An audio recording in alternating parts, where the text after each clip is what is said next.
High বন্ধুরা, সবাই কেমন আছো? আশা করি সবাই ভালো আছো। তো আজকের ভিডিওটাতে একটু নতুন কিছু তোমাদের সাথে শেয়ার করছি, কারণ কি আগে এরকম কোনো ভিডিও আমি শেয়ার করিনি তোমাদের সাথে। সো একজন ক্লায়েন্ট এসে আমাকে বলে তার শাড়ির আঁচলটা একটু ফাঁকা, মানে ফাঁকা মানে সিরিয়াসলি পুরোটাই ফাঁকা ছিল আঁচলটা।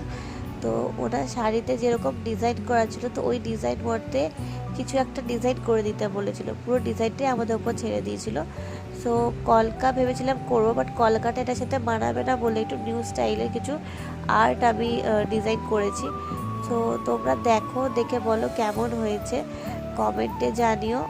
কারণ কি এরকম আর্ট আমি আগে কখনোই করিনি, ফার্স্ট টাইম করেছি, আমি আর বোন দুজনে মিলে করেছি। তো অবশ্যই কমেন্ট করে জানিও কেমন হয়েছে। আর কেউ যদি এরকম শাড়িতে ডিজাইন করাতে চাও বা কলকা করাতে চাও, তো আমাদের দেওয়া নাম্বারে কন্ট্যাক্ট করতে পারো বা আমাদের শেফালি ক্রিয়েশনের পেজে ডিএম করতে পারো। আজকের ভিডিও এই পর্যন্তই। Tata, by.